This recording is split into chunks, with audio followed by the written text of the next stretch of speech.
우리나라 역사에 대해서 일본은 다음과 같이 말합니다. 한국은 언제나 문화가 뒤떨어졌고 역사 발전도 이루지 못하였다고 내세웠습니다. 정체되었고 타율적이며 당파만 쌓았다고 말했습니다. 이 뭔 개소리야!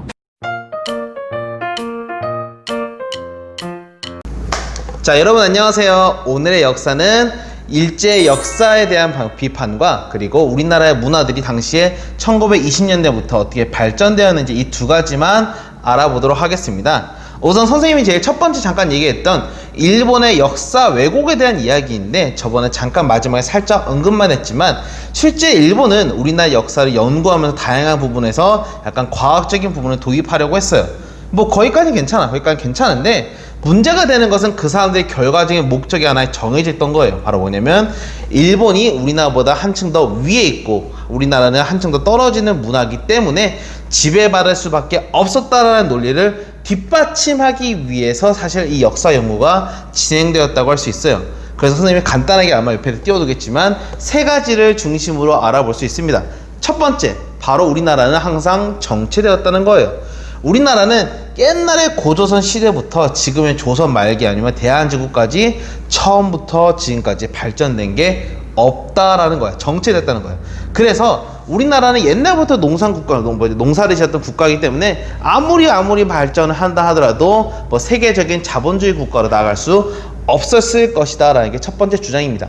자, 두 번째는 우리나라가 항상 타율성에 젖어 있다는 것을 뜻인데, 우리나라는 원래 그냥 발전할 수 없다는 거야. 왜 발전할 수 없냐면 항상 우리나라 위치가 반도에 있어. 우리나라는 알다시피 한반도란 반도에 있기 때문에 우리나라는 중국이라든가 다른 나라의 영향을 받고 살아왔기 때문에 스스로는 발전할 수 없는 국가에서 그걸 누가 도와줬다?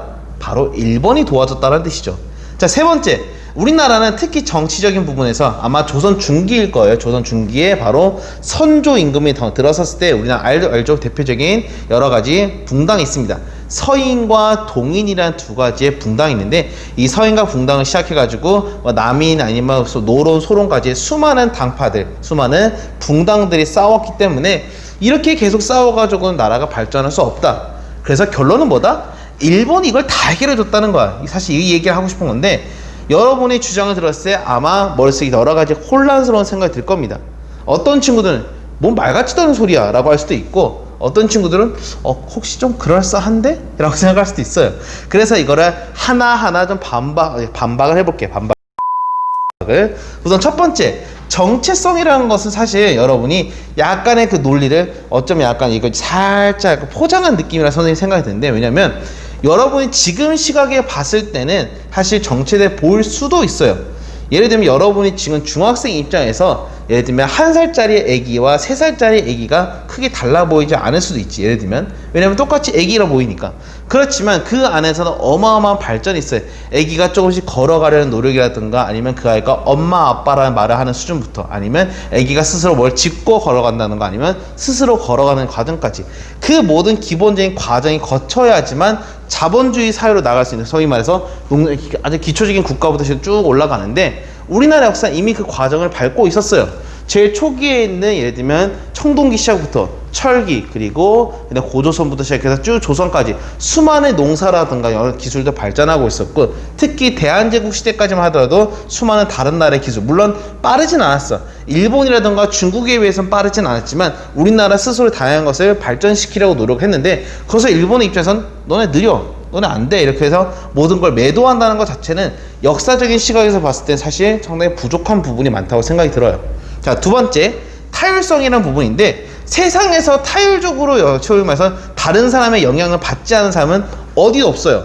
여러분도 여러분 스스로 컸다고 생각할 수 있지만 다 여러분의 부모님, 물론 나 같은 선생님이 될 수도 있고, 아니면 여러분의 친구라든가 수많은 또래들을 통해서 여러분 스스로 발전하고 있습니다. 여러분의 자체의 노력도 있지만 수많은 여러 사람들의 노력을 같이 영향을 주고 받아서 성장하는 건데, 그거를 단순하게 외세의 간섭을 받았기 때문에 나라가 발전했다? 이거 너무나 단순 논리가 좀 부족한 내용이에요. 단순히 말해서 일본 같은 경우도 우리나라의 수많은 문화를 받아가지고 발전한 부분도 있는데, 그런 것을 무조건 타율성이다 라고 판단하는 것은 소위 말해서 오바다 라고 할 수 있는 거죠. 오바다. 자, 세 번째, 세계적으로 따져봤을 때 당쟁이라는, 다른 말로는 어느 정치가 A가 있으면 어느 정도 B가 있고 이걸 싸우는 것은 어느 국가든지 있는 거의 대부분 아주 일반적인 특성 중에 하나예요.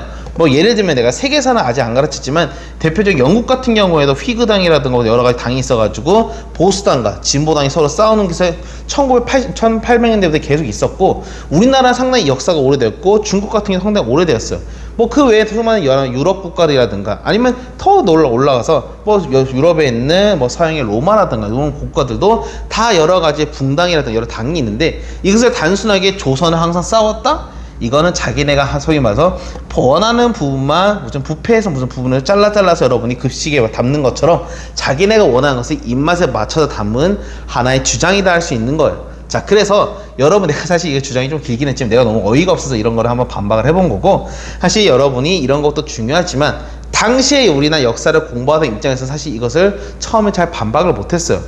그럴싸한데 사실 우리가 좀 부족했으니까 일본에 진 거 아니까 여러 가지 고민하다가 이런 것들을 조금씩 반박해 가려는 수많은 역사학자들이 등장합니다. 바로 누구냐면 박은식 선생님 또는 신채호 선생님 또는 백남우 선생님 등 수많은 분들이 있는데 아마 그림이 띄워놓고 있을 거예요. 좀 정리를 하게 되면 다음과 같습니다. 자, 우리나라에서 가장 문제가 됐던 건 뭐냐면 바로 그 당시 배경을 좀 보게 되면 당시 식민사관이라고 하는 우리나라가 식민지였으니까 우리나라가 식민지에 어울리는 역사관 왜 그 우리나라는 식민지가 될 수밖에 없었는가 그런 거를 설명하는 게 식민사관인데 이런 내용과 또한 뭐가 있었냐면 일본과 우리나라는 하나의 같은 조상이다. 그래서 일선동조론이라고 해요.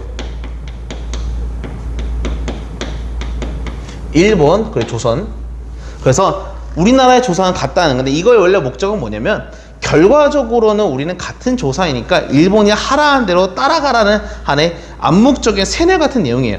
그러다 보니까 우리나라가 어떤 목적을 하게 됐냐면 이걸 통해서 우리의 저항의식을 내리기 위한 거예요. 내리기 위해서 이러한 소위 이론을 펼치게 되겠는데 우리나라 당시에 수많은 역사학자들이 이것을 반박하기 시작했어요. 대표적으로 어떻게 반박을 했냐면 두 가지로 크게 구분할 수 있는데 우선 첫 번째는 민족주의 사관. 우리의 민족이 가장 중요하다고 얘기했던 이런 민족주의 입장에서는 어떻게 얘기하냐면 두 가지 부분을 만듭니다. 보통은 아마 여기 나와 있는 박은식이라든가 또는 신채호라는 이 두 분이 있는데 우선 박은식 같은 경우에는 우리나라의 옛날부터 고조선 아주 옛날부터 지금까지 최근에 된 역사를 하나의 통으로 묶는 역사책을 만들어요. 그래서 통으로 묶었다 해서 한국 우리나라의 사는 역사예요. 그래서 한국 통사라는 책을 만들게 되고 우리나라는 다른 나라와 다르게 썼던 약간 우리말의 느낌적인 부분 이게 표현이 좀 이상하지만 진짜 그래요. 뭐라고 했냐면 이걸 우리나라에 혼이 있다 해서 우리의 혼이라는 것을 상당히 강조했다고 합니다. 우리 한민족만의 혼, 우리 한민족만의 뭐 어떤 특징 이런 것들이 다 있어서 우리는 일본과는 다르게 나름대로의 성장을 했었다는 걸 두 가지 강조했던 거고 신채호 선생님 같은 경우에는 특히 우리나라 어떤 역사를 강조했냐면 조선의 상고사라고 하는데 상고사라는 표현은 어떤 거냐면 우리나라 아주 옛날의 역사 특히 이거 같은 경우는 누구를 말하는 거냐면 보통 단군이에요. 단군 신화. 그래서 신채호 같은 경우는 단군에 대한 관심이 많아가지고 이런 우리나라 옛날의 역사 그래서 우리의 잘 나갔던 시대 대표적으로 고대사 부분을 많이 강조하는데 대표적으로 우리가 예를 들면 삼국시대에서 여러분의 가장 가슴을 들끓게 가는 국가가 어딜까? 바로 예를 들면 고구려 같은 거 있죠. 고구려. 나는 어릴 때 그런 생각했어요. 고구려하고 백제 신라가 있으면 왠지 고구려가 통일했으면 우리의 마음이 어마어마하게 우리가 강해졌을 것 같은데 막 이런 생각한 적이 있었는데 신채도 똑같아요. 신채도 신라보다는 고구려를 좀 강조하고 또 고구려도 위전이었던 고조선을 강조하면서 우리나라 고대사 연구를 상당히 발전시켰던 부분입니다. 그래서 이런 박은식이라든가 신채호 등이 이런 여러 가지 우리나라 역사를 공부하면서 우리 역사는 일본과 다르다. 또한 우리는 우리나라 나름의 역사를 발전시켰다는 부분을 상당히 강조하고 있어요. 밑에 두 가지 인물도 더 있긴 한데 여러분이 내가 잠깐 있다가 나중에 PPT를 통해서 좀 정리해서 보여주도록 할 거예요. 뭐 예를 들면 정인보라든가 안재홍 같은 선생님 같은 경우에는 우리나라 조선학 연구라고 해서 여러분이 아마 한 번쯤은 들어봤어요. 예를 들면 단군도 있지만 특히 우리의 조선 말쯤에 우리의 뭐 약간 고리타분하다고 생각할 수 있는 성리학을 좀 더 발전시켰던, 성리학을 좀 다른 학문인 실학을 연구했던, 특히 정약용 등을 많이 연구했던 분이 바로 이런 분에 해당하고, 백남훈 선생님 같은 경우는 우리나라가 좀 북한 쪽으로 나중에 넘어가신 분이긴 한데, 그분 같은 경우는 우리나라가 다른 서양의 국가와 똑같은 방식으로 경제 발전하는 과정이 있었다라고 하는 사회 경제 사학을 연구하신 분이 있습니다. 그래서 어쨌든 이런 식의 내용들이 있으니까 선생님이 물론 다 중요하긴 하지만 그 중에서 내가 포인트를 준다면 아마 여기다 줄 수 있을 것 같아요. 그래서 민족주의 사관 이 부분에다가 좀 더 중요하게 공부하고 요 두 분 정도는 여러분이 한 번쯤은 기억해 두는 게 좋을 것 같습니다.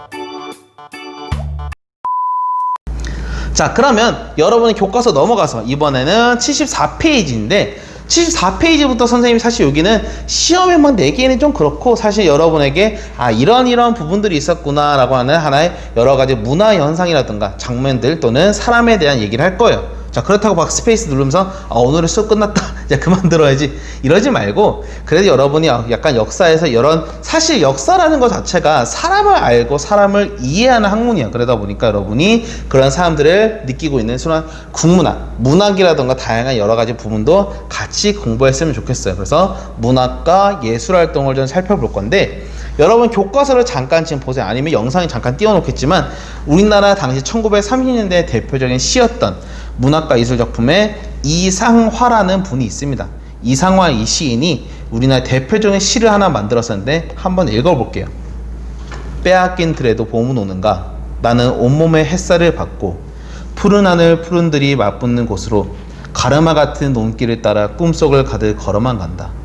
쭉 나와 있는데, 여러분이 여기서 하는 빼앗긴 들이라는 표현이 있습니다. 빼앗긴 들. 빼앗긴 들? 이게 무슨 말이야? 우리는 사실 시적인 건 당시의 시대적인 상황이라든가 누가 말하고 있는지 이런 것들을 파악하면 역사, 시를 이해하는 데 좀 더 좋은데, 내가 국어 선생님까지는 아니지만 당시 빼앗긴 들이란 걸 어떤 걸 뜻하냐면 바로 우리의 조국, 우리나라를 말하는 거예요. 그래서 우리나라에게도 봄이라는 어떤 표현은 시에서 어떤 걸 말하면 약간 겨울에 힘든 겨울을 지나고 봄이었을 때 그 아름다움, 뭔가 따뜻함 이런 걸 표현해서 뭔가 우리가 뭔가 기다리고 있는 하나의 약속 같은 걸 보통 봄이라고 하는데, 그래서 빼앗긴 우리의 나라가 언제쯤 광복이 될 수 있는가 이런 것을 표현하는 게 어쩌면 이 시의 주된 내용이 될 거예요. 대표적으로 이상화 같은 이런 시인은 우리나라의 대표적인 저항 시인이라고 쓰는데, 그럼 이런 저항 시인 뿐만 아니라 1930년대 40년대 일제 감정기에는 어떠한 예술활동과 문학활동이 있었는지 알아보도록 합시다. 자, 우선 1910년대 초기를 보게 되면 우리나라에서 좀 특이하게 만들어진 시라든가 시인들, 작품들이 나오게 돼요. 대표적으로 잠깐 얘기하게 되는 여기 나와 있는 최남성 같은 경우, 이거 좀 지울게요 우선.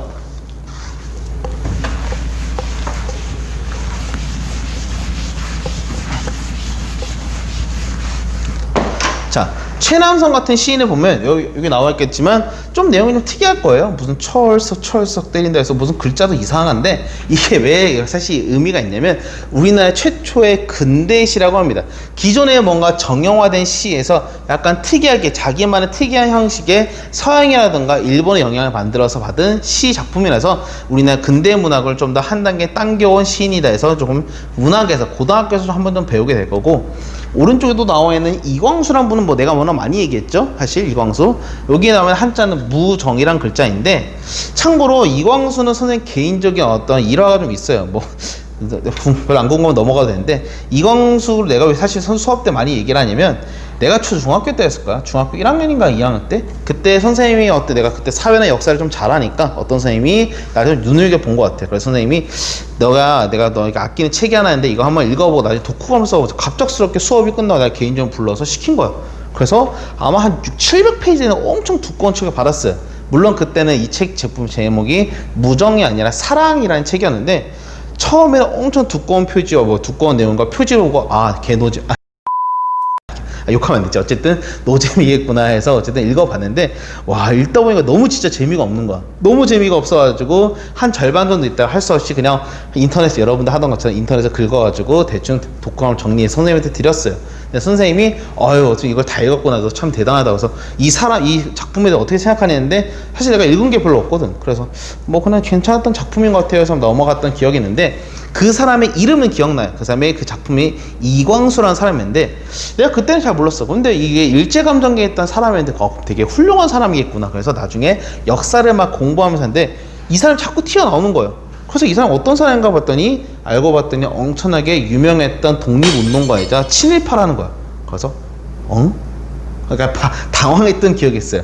그래서 이광수 얘기를 자주 꺼내긴 하는데, 이광수를 사실 여기서 국문학에서 왜 강조하냐면, 이 사람은 우리나라 최초의 근대 소설을 만든 사람이기도 합니다. 근대 소설. 그래서 이런 분들 같은 경우에도 대표적으로 당연히 우리나라에 뭐 근대 시라든가 근대 작품을 많이 만드는데, 문학을 계속 쓰기 위해서 문학은 상당히 배고픈 학문일 때가 많아요. 그래서 자신의 배를 배부르게 하기 위해서 끝까지 버티는 사람도 있지만, 어떤 사람들은 일본이라든가 정부에 붙어가지고 자신의 배를 든든하게 만드는 사람도 있죠. 나처럼. 어쨌든 그래서 대표적으로 친일파로 넘어갔던 사람이기도 합니다. 안타까워요. 그럼 1920년대, 사실 우리가 앞에 있던 최남선이나 이광수도 중요하지만 여러분 사실 이런 사람들도 기억을 해야겠죠. 우리의 문학 활동을 위해서 마지막까지 저항을 하기 위해 문학 활동을 했던 사람들, 대표적으로 한용운, 아니면 김소월, 또는 이상화. 아까 이상화는 처음에 얘기했으니까 그냥 패스하고, 김소월이라든가 한용운 얘기를 잠깐 할 건데, 한용운은 대표적인 우리나라의 민족 대표 33인 중에 한 명 들어가는 스님이에요. 스님. 님의 침묵이라는 작품은 상당히 유명한데, 사랑하는 나의 님은 같습니다. 나의 님이라는 것은, 그 님이라는 것도 우리의 조국을 뜻하는 거예요. 우리의 사랑한 님은 같지만 언젠가는 다시 돌아올 것이다 라는 광복을 담은 시를 남기기도 했고, 수많은 독립운동 활동에도 많이 활약을 하셨던 분이기도 합니다. 김소월 같은 경우는 우리나라에서 한동안 묻혀 있었던 우리나라 아주 순수한 문학들을 많이 시도하기도 했는데, 그 중에서 진달래꽃이라고 하는 하나의 시를 짓기도 했어요. 이분의 시 같은 게 나중에 상당히 리듬감도 있고 내용도 좋아가지고 나중에 어떤 노래로 만들어지기도 했는데, 아마 내 중고등학교 때 노래였으니까 여러분은 한 번도 못 들어봤을 겁니다. 내가 어쨌든 간단히 소개는 할 거예요. 이육사 같은 경우에는 1930년대로 넘어가서 이제 우리나라 일제 말기에 있었던 대표적인 독립운동가이자 시인인데, 이 육사라는 이제 이름처럼 약간 특이해요. 이 사람은 숫자 264번을 자신의 이름으로 만들었던 분인데, 왜 그러냐? 이분은 독립운동을 정말 열심히 했어요. 열심히 하다가 나중에 일본에 붙잡히게 되었는데, 그때 자기의 죄수번호가 264, 이육사라고 했어요. 그래서 자신의 시인 이름을 이육사라고 이름을 바꿨다고 합니다. 까마득한 날에 쭉 내용이 나와 있는데, 여기 나와 있는 마지막 문단을 잠깐 보게 되면, 백마 타고 오는 초인이 있어 이 광야에서 목 놓아 부르게 하리라. 자, 광야라는 시인의 작품인데, 사실 백마 타고 오는 초인이라는 것은 아마 독립운동 열심히 하는 수많은 사람들, 자신의 동료를 말하는 걸 거고, 여기서 이 광야, 우리의 넓은 들판, 우리나라 한국, 조선을 말하는 거예요. 우리나라 대한민국. 거기서 우리의 독립을 맞이해서 나는 목 놓아 울겠노라 하면서 우리의 마지막까지 저항을 하겠다는 자신의 저항을 담은 시인이기도 합니다. 그리고 한 명 정도 더 말하고 싶은데, 여러분 중에서 아마 문학을 좀 좋아하는 친구라면 한 번쯤은 들어봤을 수 있는 윤동주라는 시인이에요. 나는 괴로워했다. 별을 노래하는 마음으로 모두 준 것을 사랑해야지. 그리고 나한테 주어진 길을 걸어가야겠다. 오늘 밤에도 별이 바람에 스치운다. 바로 윤동주의 서시라고 하는, 우리나라에서 가장 많은 사랑을 받는 시인 중에 한 명이 윤동주라는 시인인데, 이분 같은 경우에는 어쩌면 약간 우리의 일반적인 사람들의 마음을 잘 담았다 해서 더 인기가 많아요. 왜냐면 수많은 사람들은 당연히 독립운동을 하고 싶지, 그렇지만 자신의 가족도 있고 자신의 자식도 있고 어머니 아버지가 다 있는 상황에서 독립운동을 탁 뛰어든다, 그건 쉽지 않은 일이에요. 그래서 자기가 못하는 그런 마음이 너무나 안타깝지만, 그래도 뭔가 조금의 노력하고 싶고, 그래서 나는 항상 죄 지은 마음으로 힘들지만 항상 응원해야지, 나는 괴로워했다는 내용으로 이런 시를 만들었는데, 자신의 소극적이지만 솔직한 내용을 많이 담았던 이 시는 그 당시에 상당한 인기를 끌게 되고, 나중에 이 시를 담았던 별과 바람을 헤매는 시였나? 갑자기 이름 생각 안 나는데, 이 시집이 나중에 1950년대 이후에 대히트가 되게 되면서 우리나라 수많은 국어책이라든가 다양한 곳에 작품이 실리게 됩니다. 자, 그래서 1920년대부터 1930년대까지 보게 되면 간단하게 내가 내용을 남았으니까 여러분이 정리만 하면 되는데, 사실 여러분한테 뭐 다른 이걸 다 달달달 외우라고 하고 싶진 않아요. 그래서 여러분이 굳이 기억을 한다면 윤동주라든가 아니면 이웃사 같은 시인 정도는 여러분이 그래도 마음속에 한 번 정도는 이런 사람들 역사 시간에 배웠구나 하면서 기억만 했으면 좋겠어요. 자, 그러면 예술 분야, 마지막에 음악이라든가 미술 분야를 잠깐 할 건데, 홍남파 같은 경우에는 우리나라 대표적인 수많은 가곡, 우리나라의 옛날 노래를 많이 만들었던 분이기도 합니다.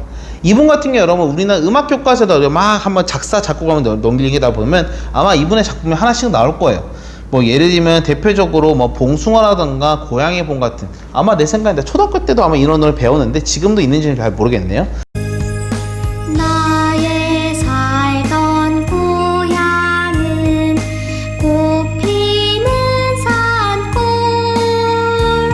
이런 수많은 우리나라 음악을 만들었던 분이고, 물론 뭐 좋은 얘기인지 모르겠지만 이분은 나중에 대표적인 친일파로 바뀌어가지고 욕을 많이 먹기도 합니다. 뭐 안희태 선생님 같은 경우, 이분 같은 경우도 우리나라 대표적인 애국가를 이제 지었다고 보통 알려져 있는데, 이분도 1930년대 40년대 넘어갈 때 자신의 이제 약간 우리나라 독립 성향에서 우리나라 약간 친일파로 넘어갔다는 얘기가 많이 약간 논란이 많아요. 그래서 아무래도 예술 활동을 하거나 문학 작품을 할 때 자신의 작품을 위해서는 자신의 생명이 중요했기 때문에 펜을 꺾거나 음악의 그런 방향을 꺾어서 친일로 갔던 분이 좀 많았던 것 같습니다. 이거는 여러분이 그래도 상식적으로 좀 알아봤으면 해서 하는 얘기인데, 여러분 중에서도 예를 들면 방송이라던가 연극 이런 걸 좀 관심 있는 친구가 있을 거예요. 그 중에서 아마 한 번쯤은 들어봤어요. 심파다, 심파, 이런 얘기 한번 들어본 적 있는지 몰라요. 심파가 뭐냐면 뭔가 좀 쥐어짜는, 감정을 아주 뒤틀어서 걸레로 쫙 짜버리는 그런 작품들을 볼 때 심파라고 하는데, 대표적으로 막장 드라마라고 표현할지 모르겠어요. 그런 것들이에요. 그래서 억지로 사람들 내용을 어떻게 해서 막 그때 극단적인, 예를 들면 뭐 홀 어머니가 계신데 두 아들을 다 잃어버리고 마지막에 셋째 아들이 죽기 직전에 우리 아들 어떡하냐 해서 막 감정, 사람들 누가 볼 때마다 이건 눈물 바가지를 쏟아야 될 것 같은 그런 내용들 있잖아요. 그런 것들을 한창 유행했던 게 일본에서 만든 심파라고 하는데, 이게 우리나라에도 들어와요. 그래서 1910년대부터 1940년대까지 유행했던 대표적인 연극 장르라고 합니다. 이건 나중에 우리나라 영화판에서도 많이 사용하게 되고, 최근에 아마 여러분이 혹시 봤을지 모르는 신과 함께라고 하는 영화에서도 이 내용이 너무 사람들 감정을 막 쥐어짠다고 해가지고 이걸 심파라고 막 표현하는 경우도 많다고 해요. 그래서 이런 심파극을 조금 이제 없애고 우리나라만의 다른데 독창적인 연극을 만들어보자 했던 단체가 토올회라는 단체가 있는데, 이것도 한번 단체가 이런 게 있구나 정도만 하고 넘어가도록 합시다. 그리고 이제 우리나라 수많은 이제 미술 작품의 얘기를 할 건데, 선생님이 사실 뭐 예술에 아주 높은 깊은 조예가 있는 건 아니죠. 크게 아주 깊게 말은 못하겠지만, 이중섭이라는 이 화가 같은 경우는 우리나라에서 대표적인 전통적인 소를 많이 그렸는데, 이분은 아예 소 덕후예요. 소 덕후. 소를 엄청나게 우리 역동적으로 그림을 잘 그려서, 이분의 작품 같은 경우에는 우리의 굴곡전이었던 삶을 이제 그림으로 표현해서 역동적으로 소를 그렸다 해서 아마 현대미술에서 상당히 높은 평가를 받으시는 분으로 알고 있습니다. 뭐 그 외에도 나혜석이라는 여성 화가도 있는데, 남성 작가 했으니까 여성 화가도 있는데, 이분 같은 경우에는 우리나라 최초의 여성 화가이자 또한 수많은 글을 잘 짰던 문학가이기도 하고 여성 운동가까지 했던 약간 되게 특이하신 인물인데, 여러분이 생각할 때 물론 지금도 뭐 내가 뭐 깊게 얘기는 못하겠어요. 뭐 남성과 여성의 인권 여러 가지 문제가 있지만, 조선시대라든가 옛날로 얘기를 하자면 아무래도 당시에는 남성보다는 이제 여성의 인권이 좀 낮았던 시대가 있었는데, 그런 시대에서 이것을 반기를 들었던 인물이기도 합니다. 특이하게도 우리나라에서 첫 번째로 여성으로서 이제 그 당시에 서양식 결혼인 웨딩드레스 입고 결혼하셨던 분이기도 하고, 거기에다가 첫 번째 남편은 어떤 문제가 생겨서 그 다음 이혼을 했어요. 두 번째 남편인데, 두 번째 남편이 바람을 핀 거야. 바람을 폈으면 옛날에 어떤 그런 가정 분위기였냐면, 남자 정도는 바람 좀 필 수 있지. 그리고 여성이 만약에 바람 피면 거의 돌멩이로 어제 뚜까 맞는 그런 사회적 분위기가 있었다고 합니다. 그런데 나혜석이 거기에 반기를 들었어요. 뭐라고 했냐? 조선의 남성들이여, 어떻게 그대들은 여성을 인형을 원하는가? 늙지도 화내지도 않고 당신들이 원할 때는 안아주기만 하는 그런 방긋방긋한 웃기만 하는 인형 말이오라면서 여성들의 뭔가 한정되어 있는 그런 역할에 대해서 약간 반기를 들었던 분이에요. 그래서 남자들은 뭐 다 되고 여자는 안 되고, 이거 말이 되냐? 남성이나 여성이나 성만 다른 거죠. 어떻게 그런 식으로 할 수 있는 게 말이 되냐면서 우리나라 여성 운동에 상당히 많은 부분에 영향을 주었던 분이기도 합니다. 그래서 한 번쯤 그냥 소개해보고 싶었어요. 뭐 그 외에도 교과서 오른쪽 아래에 있는 나온규 이제 감독님의 아리랑이라고 하는 영화도 있는데 우리나라 대표적인 수많은 여러 가지 활동들을 하면서 특히 우리의 영혼을 이끌어오는 아리랑이라는 작품을 통해서 독립운동에 대한 그런 내용들 담았던 작품인데 아무래도 이 작품은 1을 찍고 데이트를 쳐서 2를 찍으려고 하는데 이분이 아마 갑작스럽게 몸이 건강이 나빠지셔서 돌아가신 걸로 알고 있습니다. 그래서 이 작품은 지금 원본은 잘 안 남아있고 아마 이것을 리메이크해서 만든 게 아마 1950년대인가 60년대에 있는데 여러분 유튜브에 치게 되면 아마 아리랑이라는 작품이 나올 거예요. 그래서 이 작품을 한 번쯤 봐도 괜찮을 것 같습니다. 그래서 뭐 내용을 간단히 정리하면 다음과 같아요. 쭉 내용이 있는데 여러분이 이거 뭐 이거 다 기억하는 것은 별 그렇게 중요하진 않은 것 같고 여러분의 머릿속에서는 그냥 가장 인상이 깊었던 사람들이 누구였을까 그 정도 여러분의 마음속에 담아두었으면 좋겠어요. 그리고 마지막으로 교과서 이제 교과서 76페이지인데 아마 여러분에선 가장 좀 중요한 인물일 수도 있죠. 바로 물론 지금 여러분은 어린이를 넘어섰지만 옛날에는 어린이란 표현이 없어요. 옛날에는 어린 새끼, 어린 놈, 이놈 새끼 이러면 되나? 어쨌든 그런 약간 어린 아이들을 얘기할 보통 한 표현이 없었는데 방종환 선생님께서 처음으로 우리의 초등학교에서 중학교 넘어갈 그 시기의 아이들을 어린이라고 표현하게 되고 누구보다도 가장 먼저 보호받아야 대상이다. 또한 그런 사람들을 위한 날도 필요하다 해서 어린이날을 만들었던 캠페인을 했던 분이기도 합니다. 그래서 여러분이 5월 5일날 아마 그때 아마 쉬게 되겠죠? 그리고 오른쪽에 있는 나철이라는 분은 옛날 나철 5.25 해가지고 을사오적을 죽이려 했던 분이었는데 나중에는 종교를 만들어서 우리나라 특히 뭐 청산리 대첩이라든가 아니면 수많은 이제 만주 지역에 있는 독립운동가들이 많은 종교에 영향을 미쳤던 분이어서 지금은 많이 좀 소수만 믿고 있긴 하지만 대종교라는 종교를 만들게 되고 우리나라 수많은 독립운동을 많이 앞장서게 했던 종교 중에 하나입니다. 자, 그래서 마지막에 좀 정리하게 되면 수많은 종교들의 특징이 있는데 이것도 간단히 여러분이 한 번쯤에 읽어봤으면 좋겠고 그 중에 아마 가장 포인트가 될 만한 거라면 천도교 정도만 여러분이 한 번쯤 봐두면 될 것 같아요. 그리고 맨 밑에 있는 대종교까지 그 두 가지만 좀 봅시다. 자, 어쨌든 여러분의 오늘 긴 역사 얘기해 봤는데 오늘은 사실 내용보다는 그냥 여러분이 이런 게 있구나 하는 소개 차원의 내용이 많았던 것 같아요. 근데 내가 하고 싶은 얘기가 뭐냐면 일제감정기에 그 누구보다도 힘들게 노력했던 분들은 여러분이 이름을 하나하나 다 기억하지 못하다 하더라도 여러분이 우리나라 수많은 사람들의 노력을 통해서 우리가 일본이 아닌 우리나라 스스로 자체의 나라를 갖게 되었고 이런 사람들의 노력들을 여러분이 그래도 기암의 역사 시간에 또한 나중에 수많은 사회에 나가서도 잘 기억했으면 좋겠어요.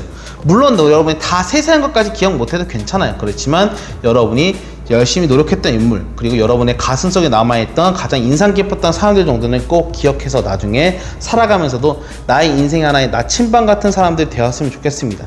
그래서 여러분이 여기까지가 일제감정기 이야기였고 아마 지금 내가 녹화하는 날이 지금 수요일인데 내일 아마 여러분 영상 볼 때쯤에는 아마 바깥에 수많은 바람이 휘몰아치고 있을지 모르겠어요. 여러분 지금 이럴 때 우산 들고 나가가지고 막 헛짓하지 말고 항상 몸 건강히 잘 지냈으면 좋겠습니다. 자, 오늘의 특별한 과제는 간단하게 퀴즈만 쓰고 넘어갈 거예요. 그래서 일제감정기 끝내고 다음 시간부터는 대한민국 근현대사로 넘어가도록 하겠습니다. 자, 원래 다음 주에 봤어야 되는데 다음 주에 못 봐서 너무나 아쉽고 우리가 다음 주에도 온라인 학습으로 잘 만나도록 하겠습니다. 궁금한 거 있으면 언제든 댓글이라든가 여러분이 구글 클래스룸에 질문하길 바라고 페이스북이라든가 여러 가지 질문을 해도 괜찮으니까 언제든지 물어보길 바랍니다. 자, 오늘의 수업은 여기까지 하겠습니다. 다음 시간에 만날게요. 안녕.